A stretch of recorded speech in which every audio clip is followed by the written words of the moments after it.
Chapter 8. In the months that followed the assassination attempt on Celine, Nelina focused on their training. It was important to Nelina and her charges have physical abilities for defense as well as their gift. Too often she had seen a powerful sorcerer taken down once his powers were weakened, and he had no other way of defending himself, with a sword, axe, or arrow. So, despite the horror from Adeline and her parents, she would be trained to defend herself well enough if her bodyguards were killed. These blessed had to be prepared for all types of attacks, for the path they would be forced to walk because of their destinies was not an easy one. The winter was spent training in swords, bows, horse riding, and axes for some of them. By the middle of winter, Nelina could already see that Adeline and Eblin struggled with the advanced weapons training. Mathilde could do the training and did participate in training. Celine, Aubrey, and Niall loved the advanced training. So Nelina and Fidelius had rearranged the training by the middle of the winter to better suit all the children. Early in the summer of AG 222, there had been a rare visitor to the manor, a man from the Eastlands who was trained exclusively in hand-to-foot combat. When asked by Nelina, he had agreed to remain at the manor for a month and train the young students, from training Adeline and Eblin in advanced training to the more intense training for the others. It was mid-morning and Nelina and the maids sat on the veranda watching the children in their hand-to-foot lesson. Adeline and Eblin were paired together with two of the soldiers working through the defensive maneuvers. Mathilde and Aubrey were training, and Celine and Niall were paired together. They all took turns between the four of them, pairing up so that they could learn how to fight new opponents. That day, the main fight was between Celine and Niall. They were whirlwinds of action, and slowly everyone else stopped what they were doing and watched the two of them. They were aggressive and passionate in their fighting of each other.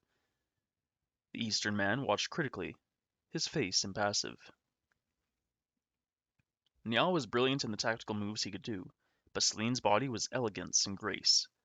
She was coming to her 14th birthday, and while average in height, she was promising to be a strong combatant in all physical warfare. She had surpassed the skill of all the horses in the stables that were trained. Soon enough, Fidelius would have to purchase her a warhorse of her own. It was like she was driven to be perfect in all subjects. A fear drove her to be the best, to learn to defend herself properly. A thirst to be good enough for her father. A thirst that would never be satisfied. The fight ended when Celine fully disarmed Niall and was sitting on his back, one hand pressed hard down on his neck. She was so intensely focused on her fight that it took a moment for the cheers of all the men and polite clapping of the women to register.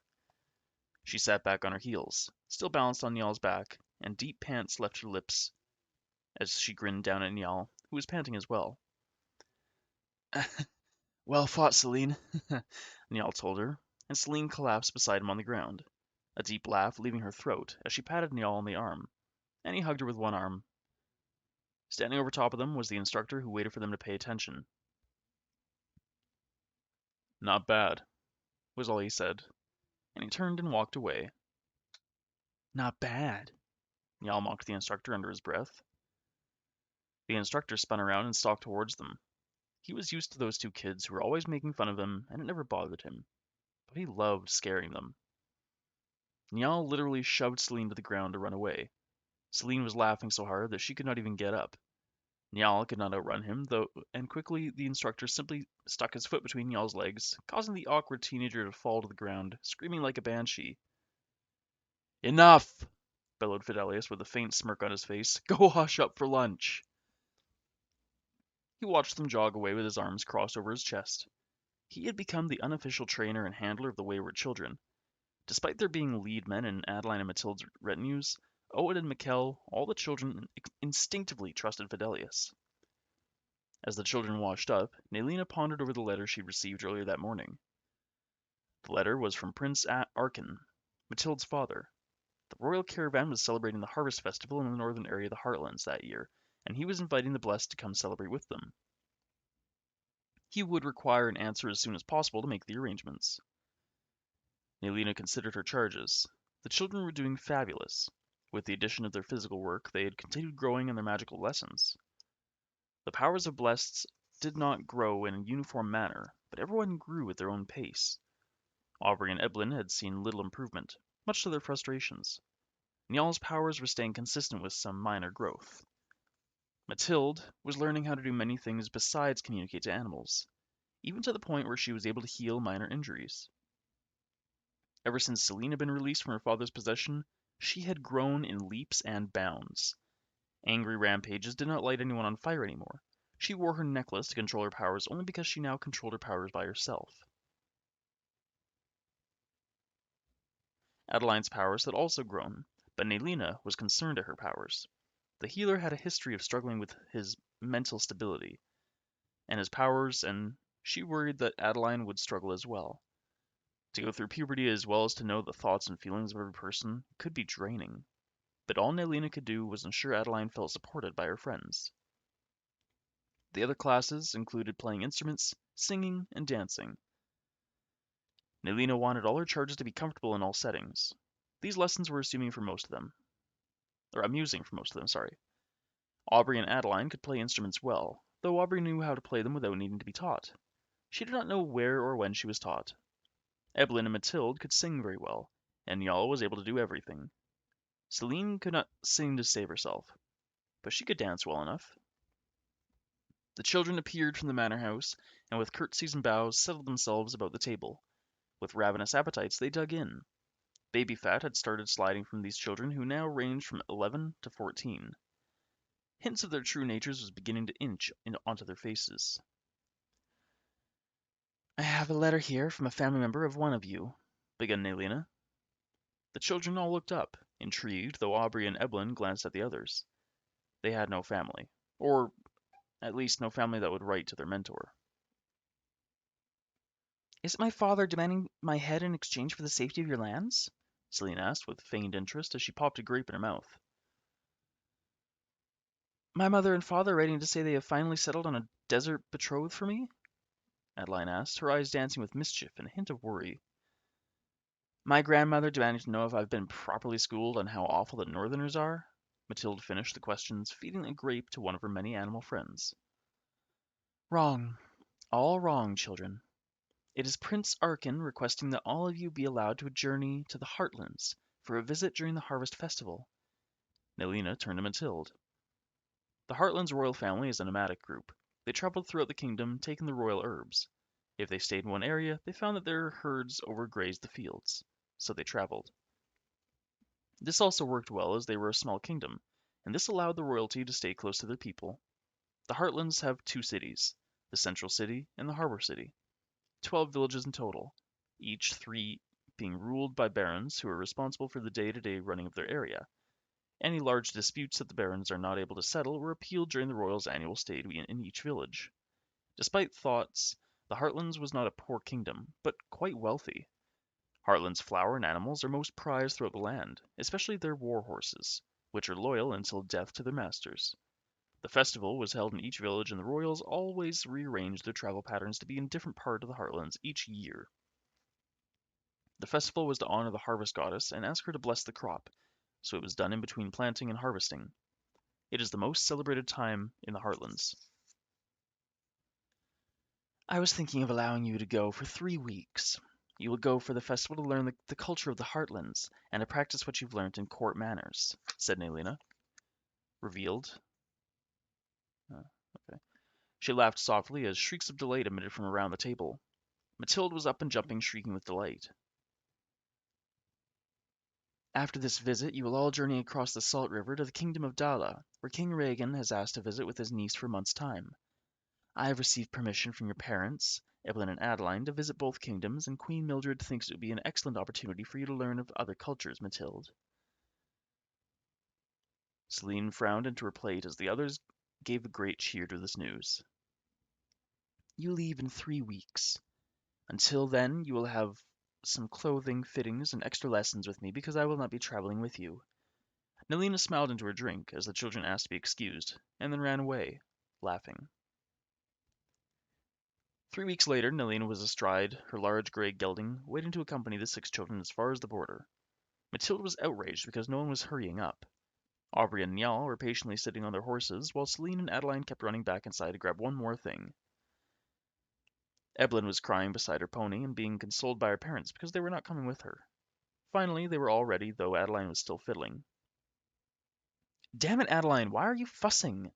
Matilda demanded. I foresee a lot of hangovers, so I'm trying to pack as many remedies as possible.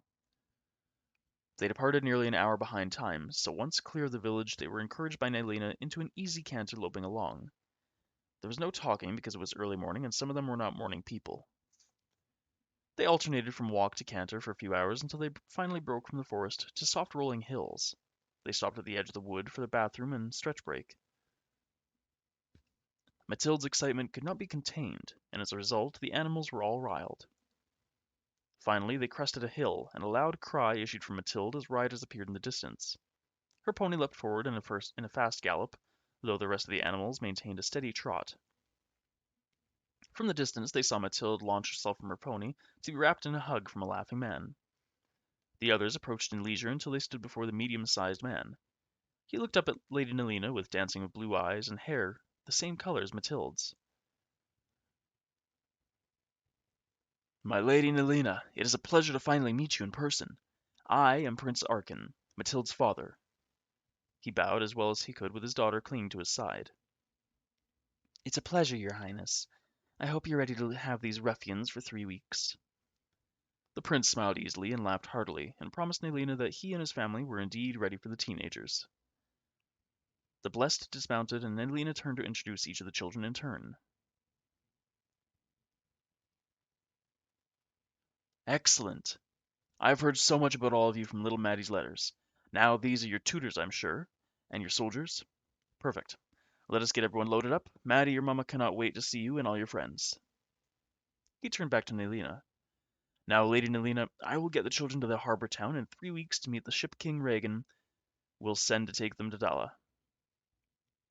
When they return to harbor town, we will escort them back here. Lady Nilina confirmed this, as her small harbor did not have a dock to unload. There had never been a point before having a dock since she had not bothered training. Excellent. We'll come on, children. We can't be late for supper, or the Queen will have our behinds. He leapt into the saddle of his mare, and away they went. The first view of the Heartlands took the breath away from the newcomers. They had never seen such a spread of grassy wonderland that grazed animals upon animals upon animals. There were beef cattle, dairy cattle, horses, goats, and sheep. Herders waved cheerfully at the large party as they passed. They wore no weapons, for they lived on the western border, was against friendly kingdoms they had no fear. As they traveled further north, the herders and farmers in the field all wore weapons. A teenager rode up beside Aubrey and Celine. He had a with a wicked could-care-less grin on his face. It works really well this way, with the villages being spread out. Right now we have all the royal herds here. The local herds are not as large as the royal ones. This is where we train the cavalry horses for the army. He pointed to the paddocks filled with some of the finest of young horseflesh. Does the Heartlands have mostly cavalry or foot soldiers? Aubrey inquired of the teenager. Both, but the cavalry mainly stays in the north and eastern borders. Foot soldiers to the south farming the inlet. Foot soldiers aren't as good against the Northmen when they raid, but horsemen aren't good on the beach when the Islers raid, he pointed out, and Aubrey nodded thoughtfully. How would you know what happens when the Islers raid? Celine intervened as she glanced over at the teenager. He grinned at her, not offended by her snappy tone. Because horses cannot run on water and chase the Islers down, now can they? However, they can chase the Northerners back to where they came from. You have the look of an Isler, am I right or am I wrong? He teased her, and she glared at him hard as they entered the village. I'm not an islander anymore, she told him, through gritted teeth, her eyes gleaming with threat. He either didn't notice or did not care, but Aubrey was jiggling her horse to the side because he kept teasing Celine. I thought once an islander, always an isler. I heard you have a temper quite like your father. Ah! His screams caused the villagers and other riders to spin around in shock. What they saw was a much smaller, younger female launch herself at a young, strapping teenage boy, completely tackling him off his horse to hit the ground with a loud grunt. The soldiers grimaced and glanced at Fidelius, who had chatted with the local soldiers. He dismounted and was about to pull the two apart when Mathilde called out, I bet next month's chores on Luca. It was a common bet between the 6 of them to lower the amount they had to do. I'll take that. She's spitting mad, Aubrey answered as they watched the two wrestles. To be fair, Luca was not trying to pin the girl, merely trying to get her off him. But Celine was not going down easy. She was like a slippery snake, darting from place to place with little jabs in delicate places until suddenly the teenage boy found himself pinned on his stomach, her on his back, with both arms twisted behind him and her leg hooked in between his. He panted and struggled as others laughed. Mathilde cursed, causing her father to scold, but Aubrey was laughing because she now had a month of no chores when they returned to the manor. Take it back! Celine's voice growled in his ear as he tried to buck her off. In response, she tightened, pulling his limbs back to a painful position. He snarled at her, and he heard a little giggle above him in response. Fine, I give. Celine released him, but she rolled completely away and was on her feet by the time he got to his knees. He looked over at her, and she gave him a little smirk before she walked back to her horse. Luca got to his feet amongst teasing remarks from his comrades as she remounted and rejoined the party to ride on the middle of the village. "Milady, that was awful behavior," Fidelius told Celine as he rode up quietly beside her. Her only response was a shrug. Further ahead was the laughter as Mathilde complained hotly about having to do Aubrey's chores next month. Half mine and half Celine's, Aubrey told her with a grin. Mathilde grumbled, but agreed. Finally, the group through the village to a large tent town. Their horses were handed off to grooms as Prince Arkin led the 6 children to a middle tent where three people sitting in the shade. A man and 2 women. When they saw them, the younger woman with dusky skin, brown eyes, and black hair stood up and ran to them. Mathilde broke away and ran up to her. My darling girl! She cried out as she hugged Mathilde tight. "Children, this is my wife and Mathilde's mother, Princess Morwena. Morwena, my love, this is Aubrey, Niall, Celine, Princess Adeline, and Eblin." He motioned to each child and now set off their horses as they all curtsied and bowed daintily. Celine beamed happily at the prince, instantly enthralled by his manner at not introducing her as one of the Isles. Morwena stood and smiled at all of them. Welcome to you all! We're so happy to finally meet you. Come meet the rest of the family. She remained hand in hand with Mathilde as they walked to the older couple who were standing impatiently waiting. The queen was a strong-looking woman of average height, but with a crafty, cunning look on her wrinkled, lined eyes. Her skin was olive, and her hair was braided with glass beads for the celebration of the harvest. She was rumored to be the craftiest of the royals of Etrila. No one went up against her and her politicians. Although the royal family of the Heartlands was small, she had big plans for her kingdom when she finally left this world for the realms of the dead. Her granddaughter was going to be a great ruler, and already the queen had high hopes that she would finish righting the wrongs done in the past in this kingdom from the ancestors of her bloodline. Mathilde stopped before her grandmother and curtsied deeply. Your Majesties? Mathilde spoke formally to both her grandparents. Her grandfather, or the prince consort Basnett, had married his queen since she had the youngest son of the old southern desert kingdom. His skin was nearly black to match his eyes, but his hair was gray. Although the queen radiated a power, her consort was a cheerful man, clearly where Arkin had gotten his personality from. Introduce me to your friends, Princess Mathilde. Don't be rude. The queen scolded her, and with a crimson blush upon her cheeks, Mathilde turned and motioned to the others. Of course, my queen. Queen Mildred, I am pleased to introduce you to Princess Adeline of Westholt, Eblin, Niall, Aubrey, and Princess Celine of the Isles. Mathilde motioned each child forward where they gave a deep curtsy to the intimidating queen. If the queen was surprised at Niall, Eblin, and Aubrey having no last name, she did not even blink about it. However, when Celine was introduced, the princess lifted her chin stubbornly. My apologies, Your Majesty, but I am not Princess Celine of the Isles. My father, King Eshek, has disowned me and has tried to kill me. I am merely Celine, daughter of Rosabelle. She spoke firmly, staring this queen hard in the eye before she finally dropped her gaze and sank into a bow. I remember your father and mother very well. He raided my southern villages once when our progress was stopped there, and your mother was considered as a potential match for my Arkin many years ago. It is a pity your grandfather, King Daimon, betrothed her to Eshek. You are very welcome here. This is my husband, Prince Besnik. The queen motioned her husband forward, and he smiled warmly at the children. If Princess Morwena was upset at the mention of her husband's potential betrothal to another woman, she did not show it, merely hugged her younger daughter tight once more. It had been a bit over 2 years since they last saw the daughter. From that moment the royal family positively adored all the children. However, the favorite, if possible, was Celine. Secretly, Queen Mildred admired her bold but frank manner. Rumors spread quickly as Matilda was reintroduced into their society that evening, though the villagers did not know what to do about the other 5 with her.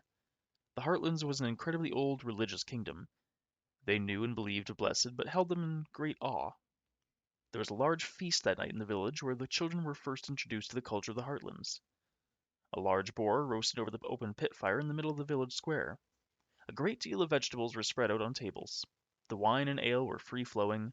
There were primal drums and loud music, dancing and laughter as royalty, nobility, and the peasant folk socialized. Celine was in a fine conversation with a bunch of young soldier boys, who were dying to ask her how she had beat up Luca. However, halfway through the party she caught the eye of Queen Mildred, who motioned her over. The queen was talking to another strong-looking warrior woman. Lady Celine, this is Baroness Wilda, mother to the young man who you beat up this afternoon, Mildred told the young lady, who didn't even blink but merely turned to look at the other lady straight in the eye. Seems like you need to teach your son how to fight better, Celine pointed out in dry humor, making the queen chuckle and a frown across Wilda's face. And what did my son do to warrant this attack? He said it was rumored that I'm like my father.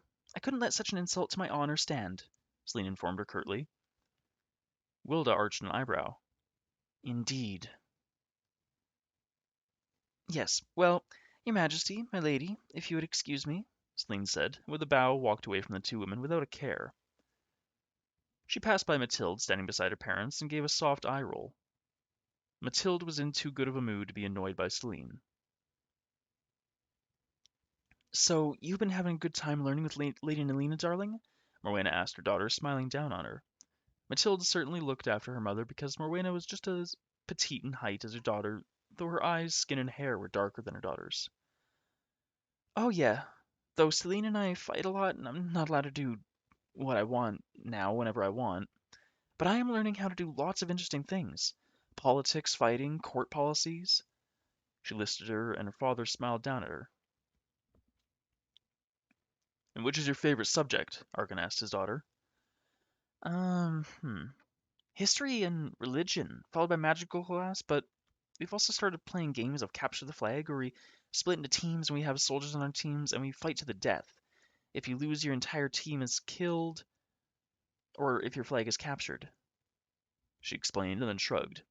I have beat Adeline and Eblin, but I haven't beat the others yet. A few feet away, Aubrey was visiting with Theomund, Luca's younger brother, talking about the crops on the land and what they were growing there.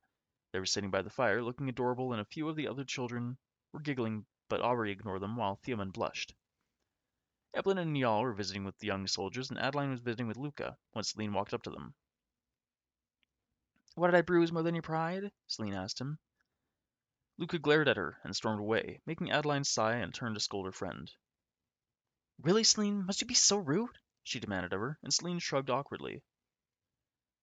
I didn't think it was rude, she muttered, causing Adeline to sigh. Gods, we need to socialize you more. Okay, first off, men can be beaten by women, but they don't like to have it rubbed in their faces. Celine grumbled. But if another man beats him, it's all laughter and backslaps, and I'll get you next time. This world sucks. Adeline patted her arm sympathetically before starting to drag her over toward Njal, Eblin, and the young soldiers. We are going to start now. Play nice, she whispered to her. They stepped in beside Njal, who grinned at her as they turned into the conversation, which was describing how the soldiers trained, their practices, and how they tended to fight the Northerners as was the Northeast soldiers. So, typically we just try to drive them back into their own land. Usually they don't send anyone important enough to bother us, just small border-type lords. One young man described, and another was excited and motioning with his hands. Seems rather pointless. They still raid your crops, take captives, and steal livestock. Is there a way to figure out to stop them from raiding or force their raids in a controlled area? Evelyn asked dubiously. When you figure it out, let us know, one soldier told her, and they all laughed. Evelyn flushed scarlet and Celine's temper flared, and she crossed her arms and tapped her foot as she tipped her head and nibbled on her lip as she pictured it in her head, hunting for solutions. Well, if you looked over the raids for a year, you would pinpoint where they raided most often. Then you would figure out where would be the best for them to come out for you, and then you can make it where they can't go anywhere else, Celine pointed out, then glanced at Njal. He nodded in agreement. Small traps would work first, covered in spike pits, blockades throughout the trees so they can only have one place to come through. Pick them off easier then. The two grinned at each other. Really? I doubt anything you come up with would help anything, Luke remarked as he rejoined them. Want to bet on that? She asked him sweetly. Luke and his friends grinned mischievously. What do you have in mind? He teased back, and Celine glanced at the others. Well, we would say capture the flag, a mock battle set up, but we wouldn't want to embarrass you in front of your royals and make them realize they need to train you better, Evelyn said sweetly, causing for laughter and taunts before they broke off her food. Queen Mildred and Lady Wilda were near enough to hear the exchange. The queen sipped some wine before she motioned with her goblet. What do you think, milady? Wouldn't be a bad thing to see in a friendly game how good they really are. Lady Wilda, who was the head of the training in the cavalry, eyeballed the young visitors. The eldest of them looked to be 14, and her own princess was merely 12. She shrugged. It shouldn't be much of a challenge for our senior riders. However, it would be interesting. Perhaps the junior riders? The queen nodded. Tomorrow midday, she suggested, and the lady nodded, waving to her captain to discuss plans. Celine tried to dance with the Heartlands girls, but she had no idea what she was doing. What she lacked in actual talent, she made up for in enthusiasm. Finally, she collapsed outside the fire circle and laughing on the grassy ground. You aren't that bad. Luca dropped down to stretch out beside her. Luca had inherited this ability to never hold a grudge. He already had the same reckless smile on his face as he had watched her dance. Thanks. Celine was suddenly feeling shy in a situation with a young person who was not one of her close friends. She was only comfortable when talking about weapons, but when it came to dancing and things other girls her age talked about, she was completely off. So, do you prefer broadsword or longsword? Luke asked her, still without making eye contact as he watched the others dance. I actually have been having a good time with an axe, so I want to get stronger arms so I can have a broadsword one-handed. I'm best with the short sword, though, because we practiced a lot with it. She responded, slightly more interested. An axe? What are you, a lumberjack? Luke and Celine spent the rest of the evening together, arguing over different types of weapons, sneaking some of the Heartlands wine, and stealing pieces of pork from the fire, until the music was kicked up and the soldiers came to collect them. Aw, you're destroying my fun, Celine complained to Fidelius as he scooped her up and over his shoulder and carried her away. That's because you were too young to stay out that late with that kind of riffraff, princess, Fidelius told her as they left behind the party noises. They were staying in a tent with an attachment for Celine's men-at-arms. The rest of the men were out partying. Only Helen and the other ladies' maids were waiting for the blessed. She made sure that she brushed her hair and her teeth. Celine changed privately behind a screen and came out wearing her favorite clothing to bed, a pair of loose pants and a long shirt. She plopped down on a low traveling couch, tying her hair back. I forgot to ask you, has any more word come from our spies in the Isles of my mother? Celine asked as she crossed her legs and dug into a bowl of nuts on a low table in front of her. Fidelius paused in the middle of preparing hot chocolate for the children. Yes, princess. Apparently the assassin made it to the king. He was cursed and the queen went into labor right after she read the letter. It was a hard labor, but she gave birth to a little boy. He is sickly, and the king actually retired the queen and sent the boy with her to the summer palace. Your brother's name is Zakir. She drew her legs up to her knees and hugged them, staring into space for a few minutes of quiet until she set the cups of steaming hot chocolate in front of her. From what my spies tell me, she is left alone. Princess Abigail visits her, but no one else bothers her. She is quite comfy. He nodded as the others entered, and he hastily exited from the gossiping, shrieking mass of teenagers, making a beeline for the hot chocolate. Fidelius turned to Owen with a wry grin. Neither one of them was going to get any sleep that night. So, chess?" he offered, and they nodded to settle down for a long night. They had a few men stationed around the back of the tents in case any of the children thought about doing something stupid. Although a few Heartlands girls called out to them, none of these chosen soldiers would leave behind their guard. So, did you hear, Celine? The Queen decided that their soldiers need a bit of practice and she wants to see how our training is going. Evelyn told her excitedly. Celine sat up with a wicked grin, excitement flashing in her eyes. Wait a minute. Are we talking? She looked at Aubrey, who had just popped a candy in her mouth, and she nodded. Capture the flag, Adeline finished with her own small smile, and the five of them cheered. Food was pushed to the side, the drinks placed on the ground as they began to plan. The past 2 years had been good for them. Aubrey took the lead in planning a strategy. Adeline fell asleep halfway through, crawling into Celine's bed. The next to follow was Evelyn, and Niall was snoozing on the couch by the time Aubrey and Celine were completely happy with their plans, and they fell asleep around the table. The next morning, when the junior troops, including young Luca, were arming up for a game, laughing and self-assured, when the 6 youngsters rode up. Honestly, they did not look very intimidating. However, the Queen had allowed for 12 soldiers per team, so she allowed the children to pick 6 other soldiers. They had picked 6 young soldiers from the area. You ready for round 2? Celine asked Luca, who grinned wildly at her, and they all laughed. Horses were hot and wired and prancing about. Matilda's little pony stood strong and quiet, while Queen Mildred walked to the group. No dirty tricks, she ordered. Behave yourselves. Once you are pasted, you are considered dead. Pick one magic user per group. She patiently, while the other team appointed their magic wielder, a young nervous boy, but one who was patted on the back by his soldiers.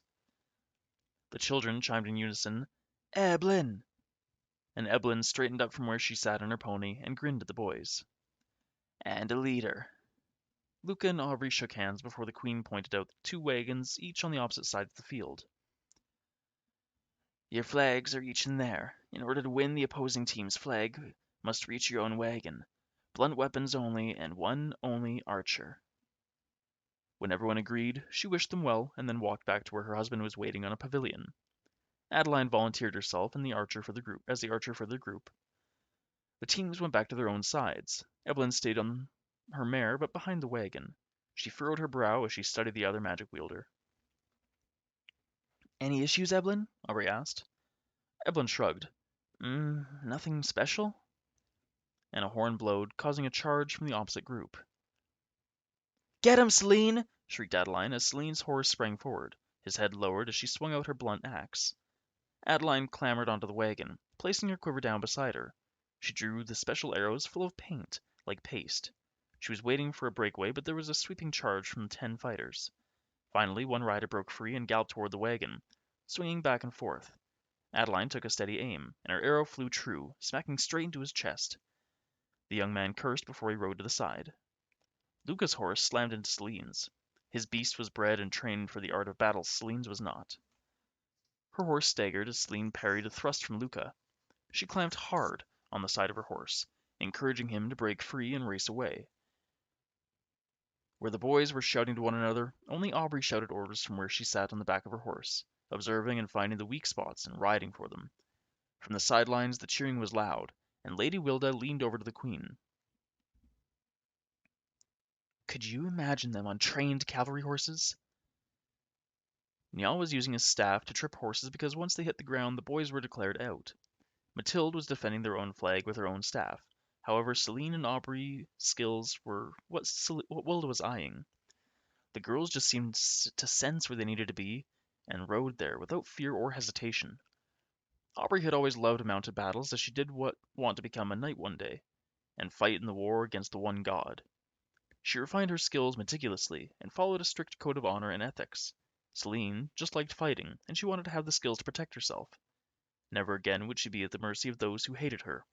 She would be her own protector. Although they were greatly outmatched in horseflesh, Evelyn's powers leveled the odds against her opponent. She began to wrap her hands together. A thick mist bloomed and wrapped around the battlefield. However, it only made their opposing team unable to see. Their own could see. Evelyn did not use her full extent of her powers, but stayed to the level of her opponent to be fair. The opposing magician began to chant, but he struggled to push back her fog. She kept a sharp eye on the riders and finally allowed him to drive off the fog just in time to reveal that one of the young soldiers that the Blessed had picked, Theomund, crossed to their side holding the flag high. Cheers erupted as the Blessed whooped loudly.